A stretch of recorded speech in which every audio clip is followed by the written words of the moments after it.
sekali saya mau mengucapkan kepada Ustazah yang sudah berkenan dan menyempatkan hadir pada kesempatan kali ini, yaitu diseminasi pemahaman dan penerapan pengalaman modul 1.4 tentang budaya positif. Jadi diseminasi ini saya lakukan sebagai pemenuhan saya untuk tugas CGP Angkatan 11 atas nama saya sendiri, Yena Eza, dari sekolah kita, perwakilan sekolah kita yaitu SMP Intiasana Kabupaten Solo. Oke, sebelumnya saya mau bertanya kepada Ustazah, menurut Ustazah, apa pentingnya budaya positif ini kita terapkan di sekolah kita? Bagaimana menurut Ustazah, apa pentingnya budaya positif ini diterapkan di sekolah kita? Sebagai apa, untuk apa, tujuannya gitu kira-kira Ustazah? Untuk kedisiplinan.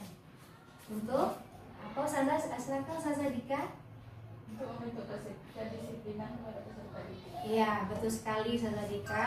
Untuk membentuk kedisiplinan terhadap peserta didik, di mana peserta didik itu kita beri pemahaman ya melalui disiplin, apa pentingnya itu disiplin, dengan tujuan agar siswa kita itu lebih terkontrol, apakah itu cara belajarnya, apakah itu cara bersikapnya, dengan harapan nanti dia akan menjadi pribadi yang bertanggung jawab dan menjadi generasi yang sukses di masa depan. Kira-kira itu seperti itu. Oke, sebelum kita akan membahas lebih dalam mengenai modul 1.4 budaya positif ini, adapun konsep inti dari budaya positif ini adalah yang pertama, perubahan paradigma belajar, yang kedua, disiplin positif, yang ketiga, nilai-nilai kebajikan, yang keempat, kebutuhan dasar manusia, yang kelima, motivasi perilaku manusia, 6, posisi kontrol guru, 7, keyakinan kelas, dan 8, segitiga restitusi.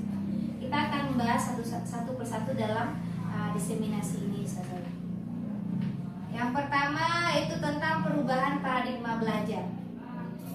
Oke, saya mau bertanya kepada Ustazah, menurut Ustazah apa perbedaan pembelajaran zaman kita sekolah dulu dengan zaman sekarang? Ustazah, ada yang mau berpendapat apa perbedaan cara belajar lah dulu Ustazah, cara belajar zaman kita dulu dengan zaman anak-anak kita sekarang ini, menurut Ustazah apa kira-kira perbedaannya? Silakan Ustazah Anugrah.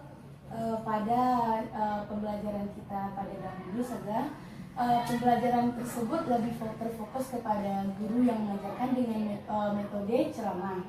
Tetapi cara pembelajaran pada saat sekarang ini, siswa lebih dituntut untuk lebih aktif dalam kelas. Oke, tepat sekali. Terima kasih kepada Ustazah Anugrah sudah memberikan pendapat mengenai konsep pembelajaran dahulu dengan zaman sekarang. Betul sekali ya. Dulu itu kita mungkin bisa sama-sama rasakan Ustazah. Jadi guru itu memang lebih banyak perannya di dalam kelas, mulai dari masuk kelas, tahap pembukaan, nanti masuk kegiatan inti pembelajaran kita sampai penutup. Guru itu menyampaikan nanti materinya dengan lebih banyak menggunakan metode ceramah. Jadi siswanya hanya menunggu informasi dan penjelasan dari guru saja, istilahnya seperti istilah orang tua ya saya. Siswa itu mencawan saja, menerima saja tanpa diminta untuk mengembangkan kreativitas yang mungkin siswa-siswa kita itu punya dalam diri mereka masing-masing seperti itu. Sedangkan pada saat sekarang ini pendidikan itu mengalami transformasi Ustazah, di mana sesuai dengan filosofi Ki Hajar Dewantara bahwasanya pendidikan itu harusnya berpihak kepada murid. Kita sejatinya sebagai seorang guru itu harus berusaha memenuhi kebutuhan apa saja yang dibutuhkan oleh murid kita tersebut. Kita mempelajari mungkin dari segi mempelajari awalnya karakteristiknya dia, atau mungkin mempelajari kemampuan tingkat pemahaman dia terhadap suatu materi, atau mungkin gaya belajar dia seperti apa. Jadi transformasi pendidikan sekarang itu siswa itu diharapkan lebih berperan dalam kelas, sehingga muncullah istilahnya student center ya Ustazah ya, dalam kelas, dalam menghandle kelas itu. Jadi siswa diberikan kesempatan untuk bisa mengembangkan apa yang dia miliki sesuai dengan filosofi Ki Hajar Dewantara itu bahwa pendidikan itu sejatinya itu menuntun, bukan menuntut. Jadi seorang guru itu cukup menuntun apa yang ada pada diri siswa, karena setiap siswa itu terlahir dari kodrat yang Allah tentukan. Ada yang cenderungnya di seni, ada yang cenderungnya di logik atau bahasa. Jadi seperti itu ya Ustazah ya. Jadi anak-anak kita itu dituntun sesuai dengan kodrat yang sudah Allah takdirkan kepada mereka, bukan menuntut. Jadi mungkin itu yang perlu kita tanamkan ya dalam pemikiran kita sekarang, mungkin Ustazah, mengenai paradigma pembelajaran, paradigma baru tentang pendidikan, bahwasannya guru itu lebih menuntun siswa, menjadi fasilitator, tidak menuntut. Kira-kira seperti itu saja. Seperti yang saya lihat dalam slide, pembelajaran dengan paradigma baru berdasarkan prinsip pembelajaran diferensial, di mana peserta didik belajar sesuai dengan kebutuhan mereka untuk mewujudkan profil pelajar Pancasila. Jadi dengan kegiatan pendidikan yang menuntut sesuai dengan filosofi Ki Hajar Dewantara tadi, mengharapkan nanti terciptanya profil pelajar Pancasila sesuai dengan pencanangan kurikulum Merdeka serasa sekarang ini saja. Seperti kita ketahui, profil pelajar Pancasila itu ada 6 saja: beriman, bertakwa kepada Tuhan Yang Maha Esa dan berakhlak mulia, kemudian berkebinekaan global, bergotong royong, kreatif, bernalar kritis dan mandiri. Itulah yang diharapkan nanti dari pendidikan yang guru-guru lakukan di sekolah itu saja, menciptakan siswa yang lebih mandiri sesuai dengan profil Pancasila.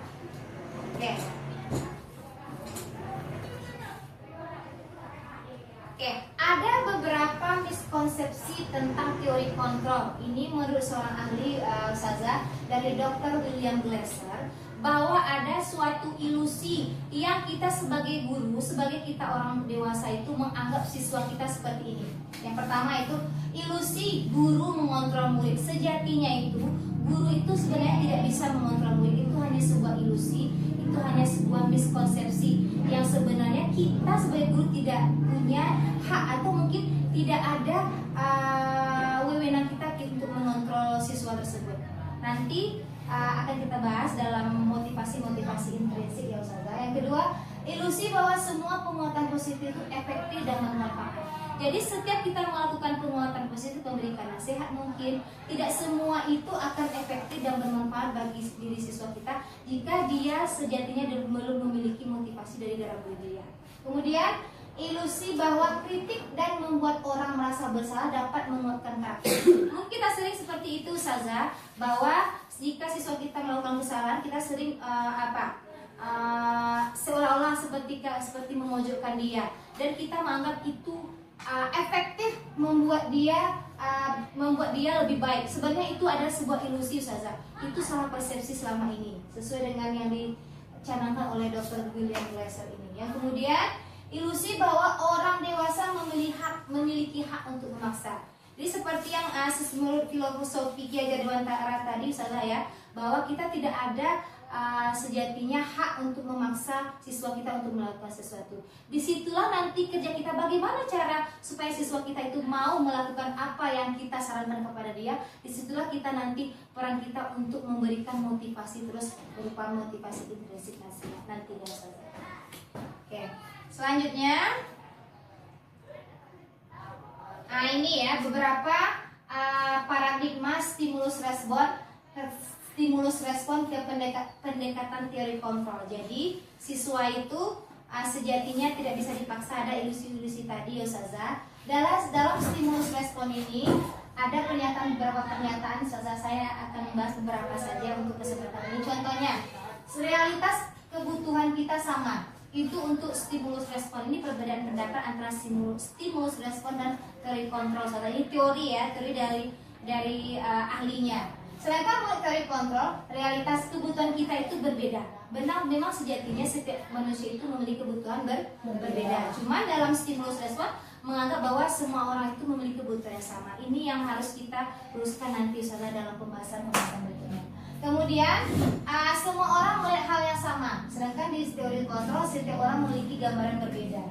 kita mencoba mengubah orang agar berpandangan sama dengan kita. Sedangkan dalam teori kontrol, kita berusaha memahami pandangan orang lain itu tentang dunia itu pasti berbeda.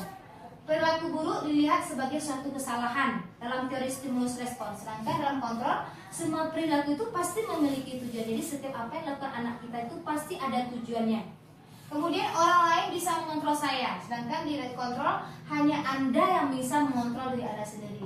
Saya bisa mengontrol orang lain, Anda tidak bisa mengontrol orang lain. Pemaksaan ada pada saat rujukan gagal, kolaborasi dan konsensus menciptakan pilihan-pilihan baru. Jadi kita butuh komunikasi di sini saja. Model berpikir menang dan kalah, sedangkan dalam teori kontrol model berpikir menang-menang atau istilah win-win ya, win-win solution. Jadi di sini kita menang dan siswa kita tidak dirugikan dengan keputusan kita ambil. Gitu kira-kira seperti itu saja.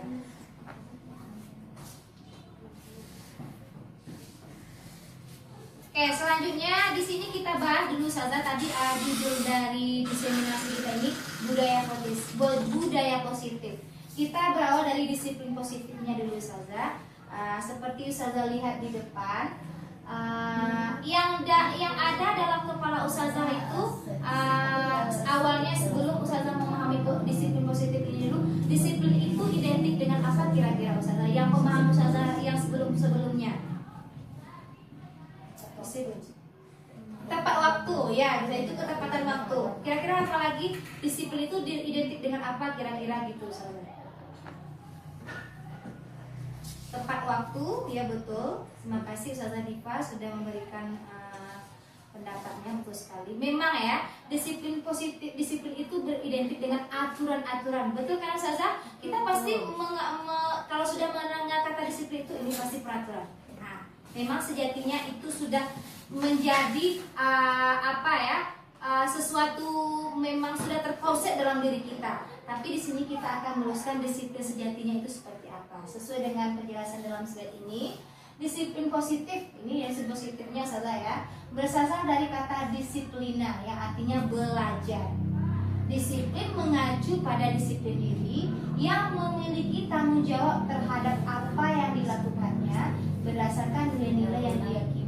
Jadi disiplin itu sebenarnya artinya ada belajar untuk bertanggung jawab terhadap diri kita sendiri. Nanti kita mau meyakini bahwa kita akan melakukan apa, nanti akan melakukan apa, di situ nanti dibutuhkan keyakinan diri kita. Kemudian disiplin sebenarnya merupakan suatu cara, salah satu penerapan disiplin yang bertujuan untuk menumbuhkan kesadaran serta memberdayakan peserta didik tanpa imbalan penghargaan atau reward, ancaman dan hukuman. Jadi itu tadi ada situ kata-kata bertanggung jawab terhadap diri sendiri. Jadi di sini disiplin positif itu sejak kita menumbuhkan kesadaran terhadap peserta didik kita saja. Dia tidak mengharapkan imbalan, dia tidak takut karena dihukum, karena misalnya melakukan sesuatu karena takut dihukum, atau mungkin karena diancam, bukan karena itu sebenarnya disiplin itu. Jadi disiplin itu sebenarnya adalah kesadaran diri dari siswa kita untuk bisa bertanggung jawab terhadap dirinya sendiri dengan nilai-nilai apa yang dia yakini. Jadi apa itu? Nanti kita akan bahas apa yang dia yakini, karena dia akan mengarahkan dia menjadi apa nanti di masa depan. Tentu dia punya sesuatu yang dia yakini untuk mencapai tujuan dia. Sebagai pendidik, tujuan kita adalah menciptakan peserta didik yang memiliki disiplin diri, sehingga mereka berperilaku mengacu pada nilai-nilai kebajikan universal dan memiliki motivasi intrinsik dalam perubahan perilaku ke arah yang lebih baik. Jadi di sini kita akan membahas motivasi intrinsik dari dalam, tanpa mengharapkan imbalan, reward, ancaman pun atau hukuman yang dia rasakan, yang siswa kita rasakan pada saat melakukan hal itu. Kayak itu kira-kira. Berikutnya, ini nilai-nilai kebajikan di sini tadi Ustazah ya. Siswa bertanggung jawab terhadap dirinya dan dengan nilai-nilai kebajikan yang dia yakini. Jadi contohnya di sini saya akan memaparkan. Nilai kebajikan itu adalah nilai yang disepakati bersama, lepas dari suku bangsa, agama, bahasa maupun latar belakangnya. Karena sejatinya setiap manusia itu dilahirkan pasti memiliki hati nurani yang bersih ya Ustaz ya, mengarah condong ke arah kebaikan. Jadi nilai-nilai kebaikan, misalnya kita tahu dan salah contohnya sederhana dalam kehidupan sehari-hari kita Ustaz. Kita tahu bahwa misalnya mencuri itu tidak boleh. Kita sadar itu, dan orang-orang di sekeliling kita tahu itu dilarang, tahu itu melanggar, dan masyarakat di sekeliling kita juga melanggar. Tidak terlepas apakah sukunya nanti dia beragama apa, yang penting dia meyakini bahwa mencuri itu salah. Seperti itu contoh sederhananya, soal itu yang dimaksud dengan nilai-nilai kebajikan, dan semua orang menyadari itu adalah sebuah kesepakatan bersama bahwa itu salah, bahwa itu benar, itu maksudnya nilai kebajikan. Contoh-contoh nilai kebajikan institusi atau organisasi di sini sebenarnya banyak contoh-contohnya saja. Saya hanya mengambil 3 sampel saja. Contoh yang tadi yang sudah saya jelaskan di awal, nilai-nilai kebajikan yang diyakini dari Profil Pelajar Pancasila ada beriman, bertakwa kepada Tuhan Yang Maha Esa dan berakhlak mulia, mandiri, bernalar kritis, berkebinekaan global, bergotong royong dan kreatif.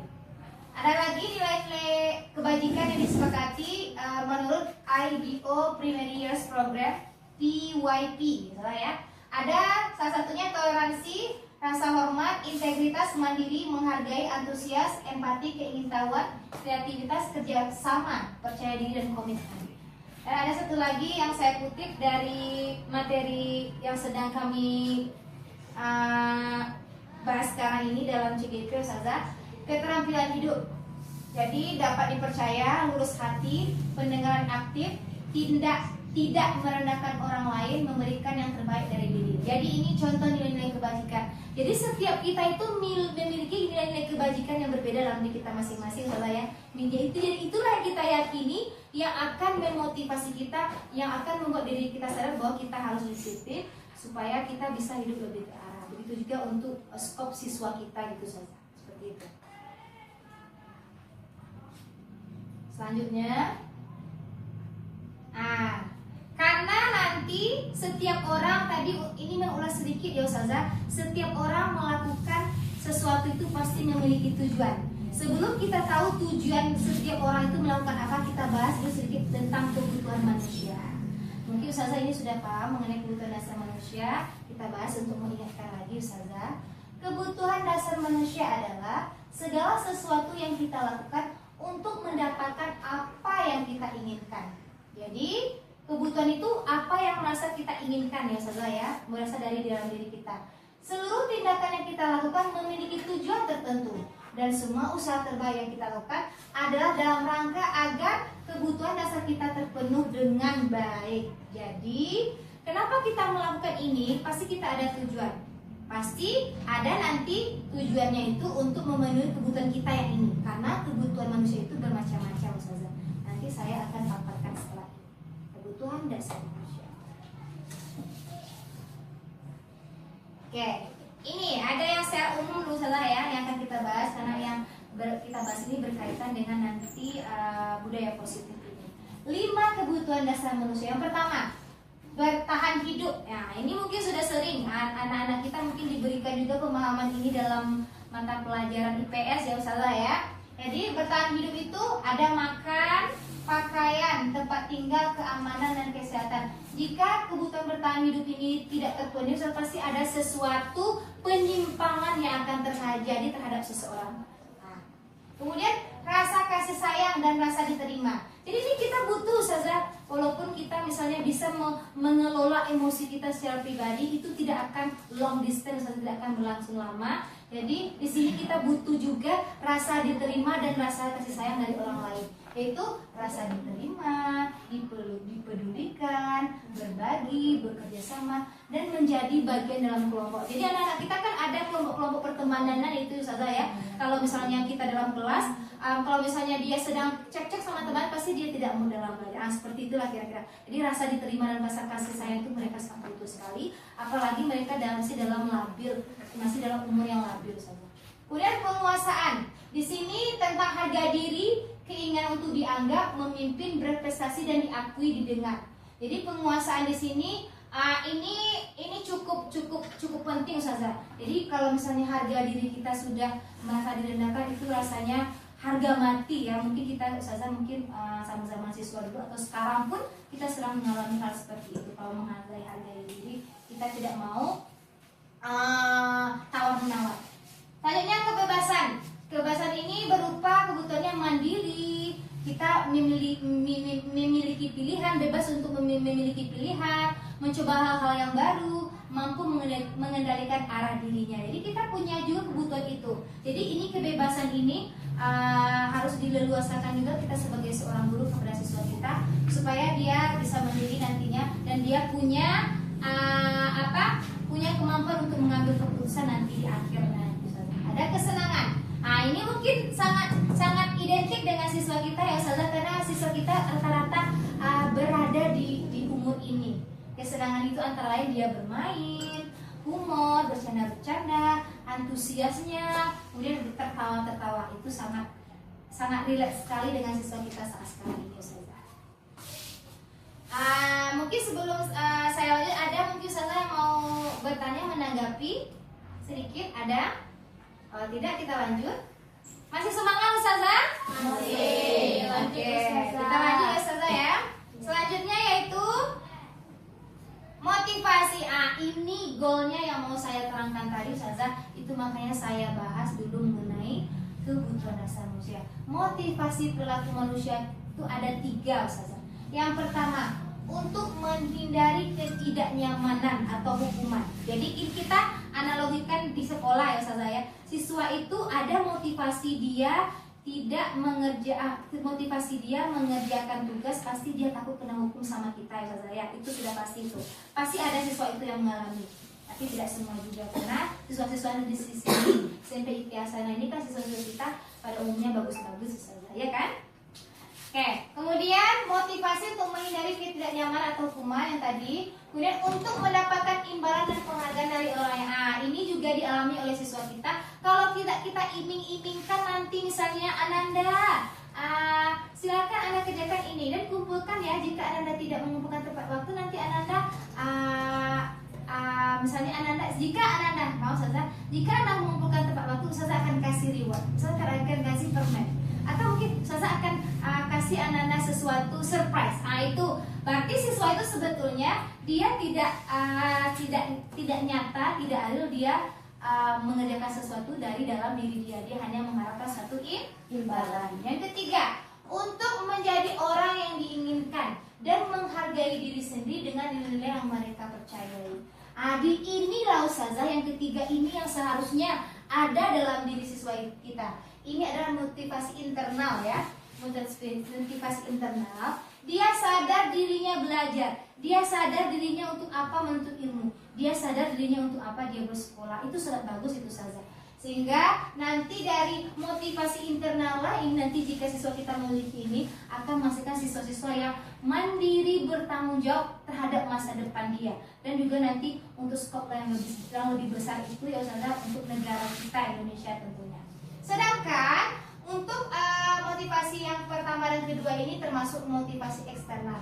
Dia hanya mengharapkan imbalan atau reward, atau mungkin dia takut diancam atau dihukum. Itu saja. Jadi dengan harapan nanti anak kita, siswa kita memiliki motivasi internal yang nomor 3 ini kira-kira saja. Dia sadar akan apa yang dia inginkan dan dia akan menjadi apa di masa yang akan datang dengan nilai-nilai yang dia percayai. Oke, sekarang ini penting untuk kita pahami ya Ustazah, mengenai situasi setiap hari kita berhubungan dengan siswa kita, mengenai hukuman, konsekuensi dan restitusi, dan mana mungkin yang sudah kita lakukan Ustazah, dan mana idealnya yang mungkin harus kita terapkan sebagai seorang guru. Yang pertama, hukuman. Hukuman itu, ini karakteristiknya ya Ustazah ya. Hukuman itu sesuatu yang kita kasih kepada siswa kita jika dia melanggar dari apa yang aturan sudah ditentukan. Jadi hukuman itu ciri-cirinya Ustazah tidak terencana dan tiba-tiba. Ya kan Ustazah, mungkin kita sering mengalami Ustazah, misalnya ada si A terlambat, nanti padahal kita tidak ada mikir nanti saya akan kasih ini. Saudara ya. Kemudian yang kedua, murid tidak tahu apa yang terjadi dan atau tidak dilibatkan. Di sini Ustazah, jadi guru ini hanya mengambil perannya sendiri. Dia tidak mungkin di sini tidak ada istilahnya tawar menawar atau komunikasi dulu dengan siswa. Jadi di sini murid langsung dikasih tiba-tiba murid tidak dikasih kesempatan untuk memberikan pendapat dia. Kemudian bersifat satu arah maksudnya itu guru memberi perintah langsung dikerjakan oleh guru dan berupa hukuman fisik atau psikis. Jadi hukuman fisik itu mungkin saja bisa kita bisa lihat sehari-hari, mungkin ada yang macam-macam itu saja ya, ada yang mungkin hormat bendera 1 jam, atau psikisnya kita mengatakan sesuatu secara verbal saja, itu merupakan hukuman psikisnya. Ada saja yang mau menanggapi mungkin? Iya saja. Oh izin silakan saja. Oke, yang kedua konsekuensi. Konsekuensi itu saja. Ini sesuatu akan terlaksana jika kita sudah komunikasi dulu dengan pihak yang kita hadapi, misalnya siswa atau mungkin kita di rumah dengan anak-anak kita, mungkin saja bagi saja sudah punya baby ya. Jadi di sini apa dulu komunikasi berupa kesepakatan. Jadi dia konsekuensi ini sesuatu yang kita lakukan jika kita melanggar, ada hal yang harus kita lakukan setelah itu. Jadi sifatnya lebih terencana karena sudah disepakati, kemudian sesuai dengan peraturan yang sudah dibuat ya saudara ya. Murid tetap dibuat tidak nyaman sebenarnya dari konsekuensi ini, karena dia masih merasa ada hal-hal yang akan mengancam dia jika dia tidak melakukan hal itu, contohnya saja. Kemudian sikap guru selalu memonitor murid, kita akan mengawasi itu. Kalau anak-anak tidak mengerjakan ini, berarti anak-anak saya kalau anda tidak membuat PR, silakan dicatat 1 halaman yang itu berupa konsekuensi. Memang kita sudah komunikasikan mungkin saja di awal pembelajaran, tapi ini juga agak bersifat menakut-nakuti siswa juga seperti ini. Kemudian restitusi. Restitusi. Di sini restitusi inilah sebenarnya yang sangat diharapkan seorang guru itu lakukan jika dia menghadapi suatu permasalahan dengan siswa. Adapun karakteristiknya restitusi itu saja, proses menciptakan kondisi bagi murid untuk memperbaiki kesalahan. Jadi kita harus membuat murid kita itu sadar dulu apa yang dilakukan itu salah atau tidak. Kita tanya dia dari hati ke hati. Kemudian proses kolaboratif yang mengajarkan murid untuk mencari solusi sendiri. Jadi dengan kita menanyakan yang dilakukan salah atau tidak, kita bawa dia berpikir Ustazah, ini Ananda lakukan, kira-kira untuk memperbaiki yang Anda lakukan ini apa yang akan lakukan. Jadi dia akan berusaha untuk logik dan untuk mencari solusi sendiri dari apa yang dilakukan, seperti itu Ustazah. Ini posisi kontrol kita Ustazah.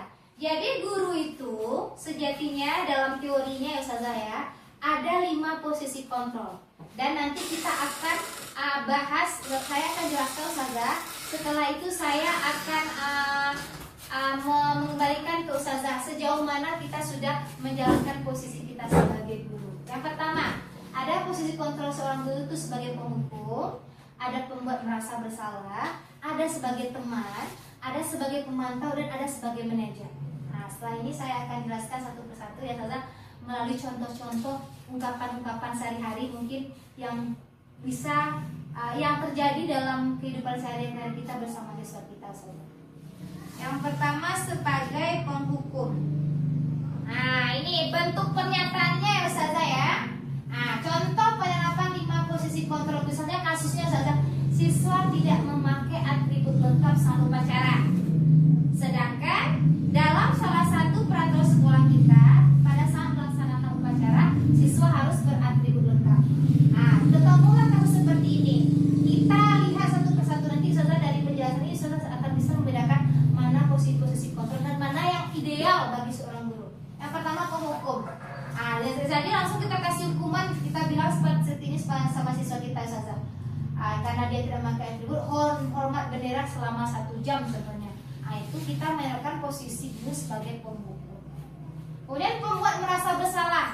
Di sini kita mungkin tidak tepat kita menyentuh bukan agak menusuk ke siswa itu mungkin dengan kata-kata. Biasanya contoh pernyataannya seperti ini. Berapa kali ustazah harus memberitahu kepada Ananda? Ananda selalu saja mengucapkan ustazah. Jadi siswa itu pasti kalau sudah mendengar pernyataan itu dia merasa seperti ini. Dia akan merasa bersalah nanti ustazah. Dan itu sebenarnya tidak efektif, tidak baik untuk pembentukan karakter dia. Oke, selanjutnya. Sebagai teman ya, sebagai teman. Contohnya pernyataannya seperti ini. Kita sebagai guru kepada siswa. Ayo dong ikuti aturan sekolah. Tolong bantu ustazah ya sekali ini. Ya sudah, tidak apa-apa. Lain kali jangan sampai buat seperti ini lagi.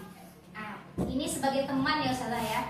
Tapi dalam kenyataannya, dalam perkembangan psikologinya, kalau kita terapkan ini sering-sering ke anak kita juga tidak bagus ustazah. Karena itu akan menerobos batas antara guru dan siswa ustazah. Jadi nanti siswa itu agak seperti gimana itu, merasa dekat sama gurunya, dekat dalam artian mungkin kurang menyadari posisi dia sebagai siswa lagi, dan kurang menyadari bahwa kita sebagai guru gitu ustazah. Ini tidak sebagus juga kita terapkan sering-sering ustazah jika kita menerapkan posisi kontrol guru sebagai teman. Kemudian sebagai pemantau.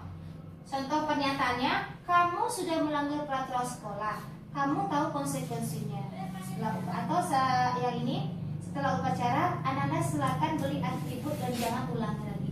Ini cukup efektif juga ustazah untuk pemantau ini. Jadi kita memberikan pemahaman kepada siswa, jika Anda melakukan ini berarti Anda harus melakukan ini. Contohnya tadi ustazah, kalau tidak ada atribut silahkan beli. Itu ustazah kan konsekuensi ini perginya lagi ke apanya ustazah, ada hukuman, konsekuensi dan restitusi. Ini perginya ke konsekuensi untuk posisi kontrol guru sebagai pemantau. Dan yang terakhir, posisi guru itu sebagai manajer. Idealnya ustazah, dan ini bagus untuk psikologi siswa kita jika kita memposisikan diri kita sebagai manajer. Contoh pernyataannya ustazah, apakah kamu tahu kesalahan kamu? Kita tanya sama anak kita ustazah, Anda melakukan kesalahan apa barusan?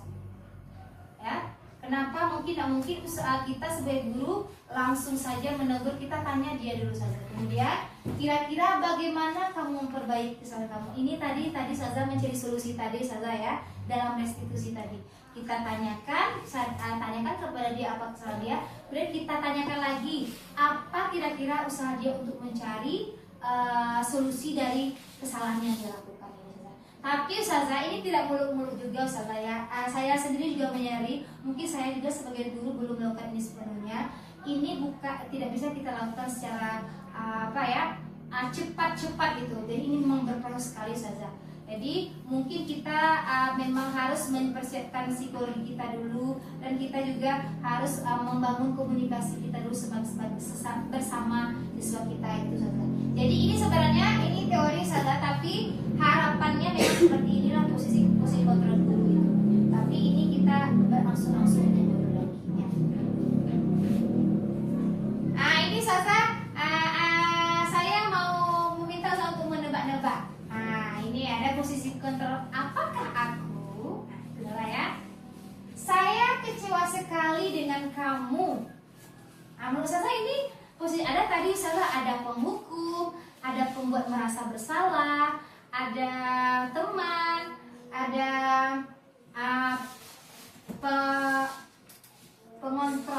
pengontrol dan ada pemantau dan ada manajer. Menurut saya ini yang mananya ini? Saya kecewa sekali dengan kamu. Membuat rasa bersalah saja. Jadi kita langsung menyentil siswa itu saja, sehingga memang gitu kan dia termenung saja dengan apa yang kita ungkapkan. Oke saja, kasih umami bagus sekali. Selanjutnya seperti ini, posisi kontrol. Apakah aku? Kamu tidak pernah benar melakukannya. Kira-kira apa posisi yang kita jalankan ini saja? Bagus sekali tadi, terima kasih ya. Penghukum, karena sejatinya penghukum itu bukan fisik saja ya Ustazah, seperti tadi. Penghukum itu bisa secara psikis ya. Kita langsung menohok juga ke siswanya, tapi lebih ke gitu Ustazah ya. kamu tidak pernah melakukan verbal, jadi langsung kita hukum dia, kamu tidak benar, sehingga siswa itu memang merasa tersudut gitu. Betul sekali Ustazah. Terima kasih. Selanjutnya, posisi kontrol apakah aku? Apa rencanamu untuk menyelesaikan masalah ini? Kira-kira ini apa Ustazah? Manajer. Iya, sebagai manajer kita minta Ananda, anak kita yang melakukan salah itu, Ananda, apa yang Anda lakukan untuk mencari solusi dari yang Anda lakukan, dari kesalahan yang Anda lakukan? Di sini adalah posisi kontrol guru sebagai manajer. Next. Ini ayolah lakukan demi ustazah ya Nanda ya. Ini posisi teman. Iya, bagus sekali. Sebagai teman ya, kita mengambil hati anak kita ya. Ini memang efektif sekali sebenarnya kalau untuk keakraban dengan siswa kita, tapi tidak bagus sering-sering digunakan. Ini sebagai teman. Gitu. Posisi kontrol apakah aku? Kamu tidak akan mendapatkan nilai yang kamu tidak akan mendapatkan nilai jika tidak mengerjakan tugas. Oh, mantap. Jadi kita kasih pernyataan, misalnya kita maksudnya jika anak melakukan kesalahan ada konsekuensinya. Jika dia tidak buat tugas, dia tidak dapat nilai. Ini posisi kontrol dulu sebagai pemantau. Gitu. Jadi terima kasih dari feedback dari ustazah ya. Sejauh ini sepertinya ustazah cukup memahami penjelasan yang saya jelaskan. Masih semangat ustazah? Masih. Oke, yang terakhir ya ustazah ya. Ini keyakinan kelas ya. Keyakinan kelas. Mungkin ini paradigma, tadi kita ada paradigma pendidikan berparadigma baru ustazah ya. Dari paradigma lama kita mungkin masuk kelas itu langsung bilang ke anak aturan kelas kita. 1, tidak ada yang terlambat. 2, harus mengerjakan tugas. 3, ini macam-macam yang kita sebutkan. Itu hal semuanya berasal dari kita.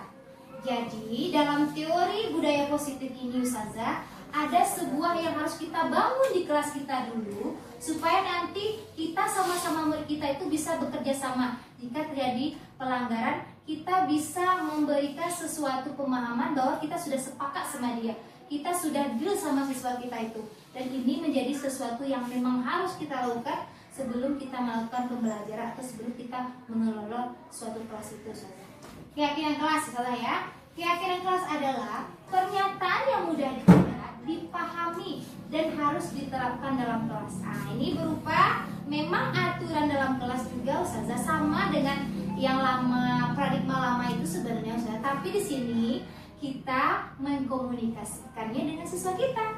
Kalau dulu mungkin kita saja membuat peraturan 1, 2, 3. Sekarang kita bermusyawarah, berkolaborasi, bersinergi dengan siswa kita untuk membentuk keyakinan kelas kita. Apa yang butuh kita tetapkan dalam kelasnya supaya lingkungan belajar kita di kelas itu bisa tercipta dengan baik dan siswa-siswa kita bisa memahami materi dengan baik. Ini saja ya. Pembentukan keyakinan kelas itu bersifat abstrak ya. Abstrak di sini ustazah maksudnya dia berupa aturan-aturan yang nanti kita tuliskan dalam kertas mungkin ya. Itu kan abstrak, itu masih dalam bentuk pencanangan, belum berupa kenyataannya. Tapi kita diskusikan dulu sama siswa kita. Kemudian berupa pernyataan universal. Universal di sini maksudnya pernyataan itu suatu-suatu yang memang kita sama-sama meyakini itu baik ya. Bahwa itu memang diakui semua orang bahwa itu bersifat universal dan semua orang bisa melakukannya di dalam kelas itu ya. Siswa kita mungkin yang keadaan seperti ini bisa dia menerapkan itu. Siswa kita yang misalnya kelebihannya di sini, kekurangan di sini juga bisa melakukan keyakinan kelas ini. Kemudian dibuat dalam pernyataan positif. Jadi keyakinan kelas itu saja kita buat pernyataan positif. Misalnya datang tepat waktu. Jadi jangan kita gunakan tidak boleh terlambat. Itu adalah kalimat negatif ya. Jadi pernyataannya positif. Berupa kalimat singkat agar mudah diingat. Ini karena dia berupa aturan-aturan ya saya, karena siswa kita masih dalam suasana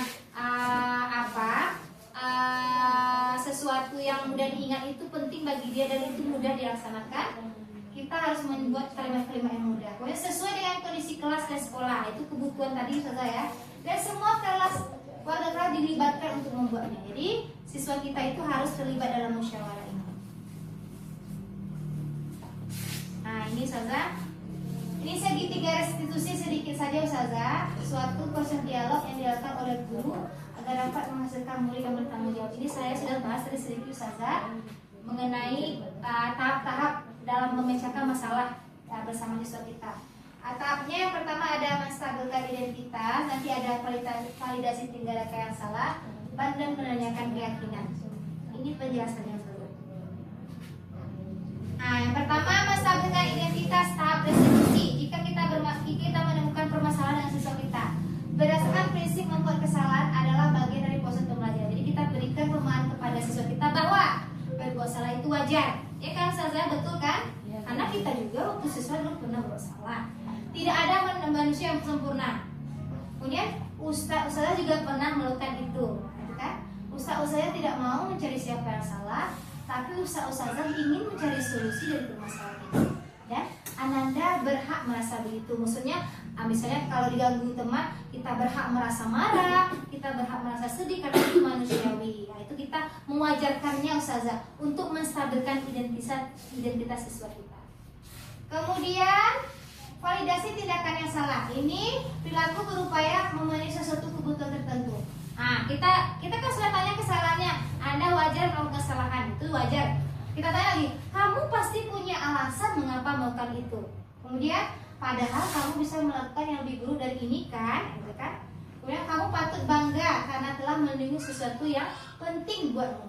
Kamu melakukannya karena memberitakan sesuatu yang penting bagimu. Jadi kita memancing anak itu, alasan kita mengorek-ngorek bisa apa alasan dia melakukan itu.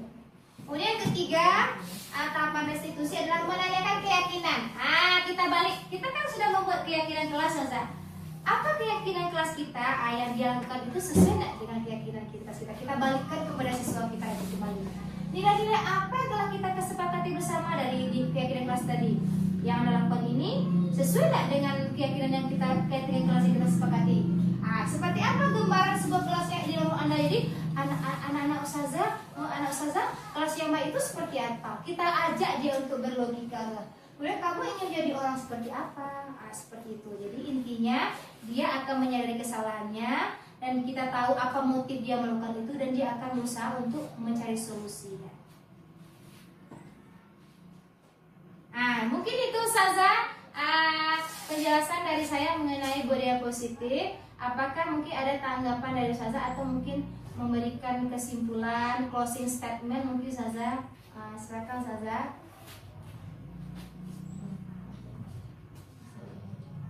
Mengenai jabaran tadi saya udah dari budaya positifnya, disiplinnya, mulai dari tadi teorinya ada nilai-nilai kebajikan, tadi ada motivasi, tadi ada kebutuhan siswa, sampai ke cara kita pemecahan masalahnya, ada restitusinya, ada posisi kontrol kita. Kira-kira Ustazah mau menyampaikan sesuatu mungkin kesimpulannya atau apa gitu mengenai penjabaran budaya positif ini? Silakan Ustazah Nugrah.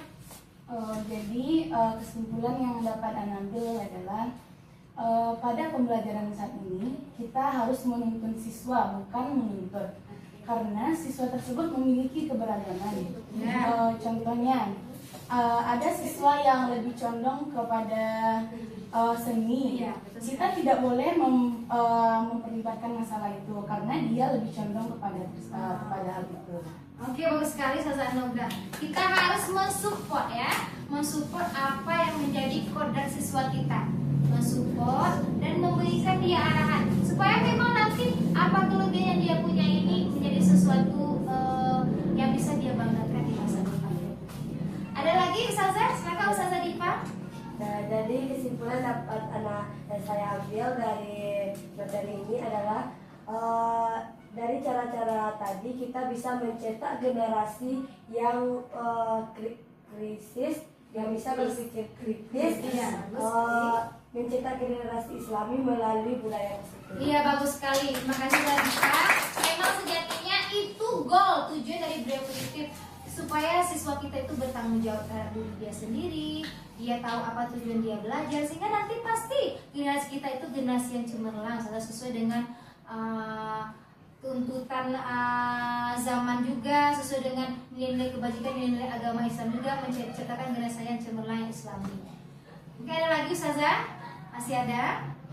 Oke, mungkin kalau tidak ada, mungkin sekian diseminasi saya kali ini. Saya mohon maaf jika ada kesalahan dalam penyampaian materi, atau mungkin ada Ustazah yang tersentil dalam saya menyampaikan materi. Itu wajar, Ustazah, kita masih dalam tahap belajar. Saya pun masih dalam tahap belajar juga, Ustazah, untuk memperbaiki profesi kita ini, profesional kita sebagai guru. Kita masih sama-sama belajar, Ustazah, dan itu bisa dimaklumi karena sering belajar waktu. Apa yang menjadi kekurangan kita bisa perbaiki semakin hari semakin baik. Mungkin itu saja Ustazah. Terima kasih atas waktunya menghadiri diseminasi saya ini. Mohon maaf atas salah kata. Terima kasih atas perhatiannya. Assalamualaikum warahmatullahi wabarakatuh. Waalaikumsalam.